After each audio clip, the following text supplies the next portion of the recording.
비트코인 왕자입니다. 오늘의 차트는 아찔했던 어젯밤 정고점이 뚫릴 뻔했습니다. 정고점이 뚫려서 훨씬 더 강세로 갈 수 있는 구간이 있었는데, 자, 어떻게 올라갔으며 어떻게 좀 마무리가 되었을까? 자, 비트코인은 현재 또 어떻고, 자, 이 부분을 좀 살펴볼 건데, 오늘에 대한 전반적인 내용은 비트코인에 대한 방향으로 보시면 될 것 같아요. 자, 현재 비트코인은 조정을 받는 모습을 계속 보여주고 있습니다.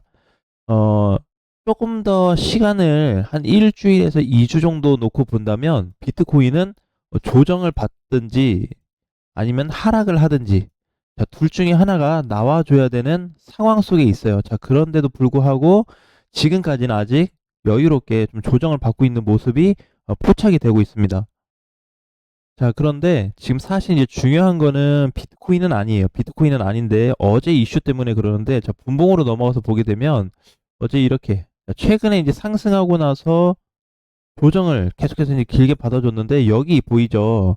자, 여기가 최근 박스 자리를 돌파해줬던 돌파 최고점 자리로 보시면 될 것 같아요. 자, 그러면 어제 이제 고가까지 봤을 때는 7,300만 원까지 올라가주는 이력이 있는데, 이게 이제 왜 중요했냐면, 만약에 어제 올라갔을 때 여기 있죠. 7,270에서 7,200 한 80 정도. 대략 뭐 잡으면 7,300으로 봐도 되는데, 어쨌든 이 7,200 후반 자리가 뚫렸으면 이 상태에서 여기서 자리를 지켜주면서 조정받고 상승으로 갔다든지, 아니면 자기 그 자리에 머무르기만 하더라도 오늘 아침 종가로 돌파가 나올 뻔했습니다. 그러면 이제 무슨 돌파냐면, 비트코인이 지금 자리에서 훨씬 더 많이 가줄 수 있는 돌파 자리인데, 자, 주봉으로 봤을 때 이게 올라갈 수 있는 갭 차이가 8천만 원까지 열려 있었습니다. 어제 뚫렸었으면 이게 이제 거의 대략 7,300이 뚫리게 되면 8천까지 가는데 문제가 없어요.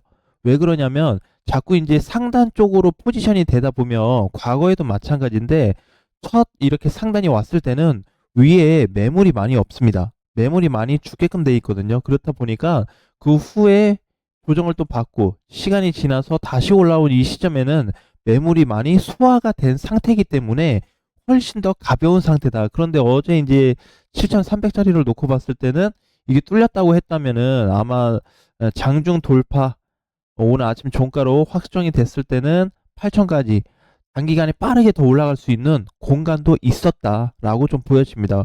이게 만약에 여기 상단 자리가 있다라고 가정을 해봤을 때, 만약에 7,300이다라고 한다면, 자, 이 값이 뚫리면 그럼 얼마나 더 올라갈 수 있냐, 대략적으로 좀 측정해 볼 수 있는 게, 기존에 이제 비트코인 상승폭 있죠. 이렇게 보게 되면은 여기서부터 여기까지 올라온 폭이 있는데, 이 공간만큼의 상승이 더 열려 있다라고 보시면 됩니다. 근데 여기를 지금 뚫어줘야지 이 증상이 나타나게끔 돼 있거든요. 뚫지 못하고 계속 종가로 밀리고 장중에 밀리는 현상이 나타난다면 쉽지 않은 상승이 될 것 같아요. 근데 다행히도 지금 시즌에 이제 알트코인들이 시세를 주고 있기 때문에 그 부분은 좀 다행이다. 그래서 아마 2월 마지막 달까지는 조금 여유가 있을 것 같아요. 근데 이번 주가 만약에 지나게 되고 다음 주 이제 2월 말에 도달을 하게 되면 문제가 뭐가 생기냐면, 비트코인 하방의 압력이 조금씩 늘어날 수 있다라는 거예요. 그래서 지금 아예 2월 29일까지 있잖아요, 날짜가. 그래서 여기까지 봤을 때 이 기간 안에 돌파를 해주는 게 좋다. 오늘 21일이기 때문에 사실상 이제 8일, 뭐 대략 보면 일주일 정도밖에 안 남았다고 봐야 돼요. 그래서 이 시간 사이에 과연 추가적인 상승이 나타나 줄 거냐라고 좀 봐야 될 것 같고, 뚫리게 된다라고 했을 때는 앞선 전고점까지는 무난하게 올라갈 수 있는 가격대다. 근데 이제 이거에 비해서 이더리움, 이더리움은 비트코인과 좀 다르게, 비트가 약간 조정을 받더라도 얘는 그냥 이거 자체적으로 올라갈 수 있는 공간이 더 있습니다. 위치상 보게 되면은 오늘 2% 올라와 주고 있죠. 그래서 한 플러스 3에서 4% 정도 올라갈 자리가 있어요. 그럼 이 정도 올라가주면 단기 저항에 도달을 하게 되는데, 중요한 거는 이더리움도 단기 저항에 도달했다고 해서 끝나는 게 아니고, 이 단기 저항이 만약에 종가로 돌파가 되었을 때는 그만큼 올라왔던 시세가 더블로 갈 수 있는 강한 자리도 보여진다라는 게 현재 시장의 핵심 포인트예요. 왜 이렇게 자꾸 돌파하는 얘기를 하게 되냐면 지금 이 돌파가 만들어지지 않으면 돌파 없으면 시장이 위험해집니다.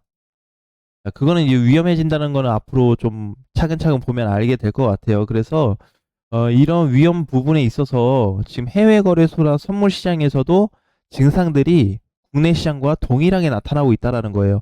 왜 그러냐면 이런 경우가 있었어요. 뭐 해외 거래소 쪽에서는 오름세가 계속 나타나고 있고 국내에서는 약간 힘이 없는 약간 횡보세가 나타난 적이 있었는데 이 당시에는 해외 발로 인해서 국내 시장도 결국은 올라가긴 했습니다. 올라가긴 했어요. 많이 갔냐, 이제 적게 갔냐 차이는 있지만, 결국은 올라갔는데, 지금 상태는 어떠냐면, 비트도 횡보, 비트는 횡보고, 이더리움 같은 경우에는 이제 상승. 근데 이게 국내 해외하고 똑같이 잡혀 있다라는 거예요. 자, 그렇다고 하는 거는, 오히려 알트코인들 쪽에 대한 무게감을 더 놓고 볼 수밖에 없다. 자, 그래서, 이제는 이제 뭐 비트냐, 알트냐 이렇게 놓고 본다면 비트가 알트가 어느 정도 올라와 줄 때까지 기다려 주는 게 보여지더라 라는 게 맞을 것 같아요. 왜냐면 공간 자체가 어차피 지금 상태에서 비트가 많이 간다고 해봐야 맥스치가 9천만 원밖에 되진 않아요. 그렇다고 하는 거는 뭐 한 15에서 한 20% 정도면 끝나지 않을까, 퍼센테이지로 봤을 때 그렇게 좀 보여지는 거고, 그래서 대장들은 아직까지 이렇게 좀 무난하게 흐름이 이어지고 있는 반면에 알트코인들은 강세로 아예 진입이 됐습니다. 저 어제 보면은 장중에 휘청거려서 눌린 적이 있었어요. 그죠? 그 비거를 이더리움을 보게 되면은 저가가 400만 원이 붕괴됐었고, 비트로 봤을 때는 저가 자리가 7,100만 원까지 내려갔었습니다. 그죠? 근데 사실상 이거는 그냥 누가 봐도 단순 조정의 개념이다. 이렇게 보는 게 낫겠죠. 그래서 지금까지 보면은 이제 횡보세 계속 증가되는 추세인데 이 횡보 자리가 마무리 시점이 2월 말일이 될 것 같아요. 만약에 길어진다고 하더라도. 그래서 2월 말이 최종적으로 좀 시장에 변형을 줄 수 있는 자리고, 현재까지는 알트코인들 관점으로 지속적인 좀 체크를 하시는 것도 도움이 될 것 같습니다.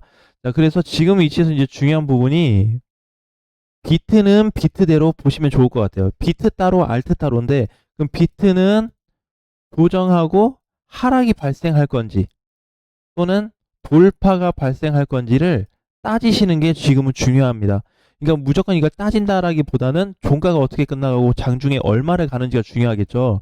그래서 장중 상승이 나오면 거기에서는 이제 어떻게 종가까지는 좀 연결해서 봐야 된다. 그래서 지금 만약에 비트가 돌파가 나오게 된다면 알트코인들과 어떤 갭 차이가 계속해서 벌어지기는 하겠지만 시장 전반적인 흐름이 분위기가 좋아질 거고, 비트가 만약에 조정이나 하락 쪽으로 가는데 알트코인만 올라가게 된다면 아마 알트코인 강세로 이어진 다음에 비트코인과 동시 하락이 될 수 있는 공간이 좀 열려 있다. 즉, 어, 비트에 의해서 조금 더 갈 건지 지금 자리에서 마무리 될 건지 이 정도로 보시면 될 것 같아요.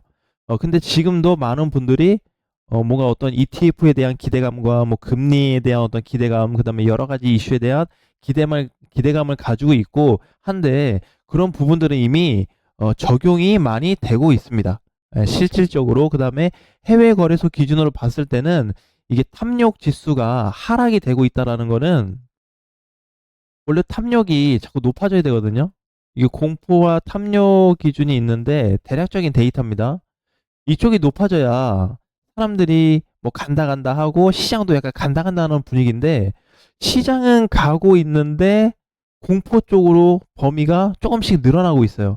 그래서 사람들이 뭔가 대비를 하거나 준비를 하고 있다는 거거든요, 이거는. 그래서 지금 이번에 탐욕 지수가 80% 이상을 넘어가지 않았다는 거는 대부분의 많은 사람들이 코인 시장이 어느 정도는 오를 걸로 예상은 하지만 자세한 포커스는 없다라는 거예요. 그러니까 요 정도 가면 끝이겠다, 조금 더 가겠다라는 이거 구체적인 게 없는 거고, 그냥 지금 시장이 좋아서 이것저것에 대한 이슈나 소식들이 많다 보니까 거기에 대해서 플러스 알파가 된 계산으로 시장을 바라보고 있는 게 아니냐 이렇게 좀 보여집니다. 그래서 중요한 거는 어제 정점을 만들어줬던 비트코인이 과연 이 2월 29일까지 봤을 때 여기를 뚫어주는 상황이 발생이 된다면 또 다른 변동사항이 만들어지게끔 돼 있습니다.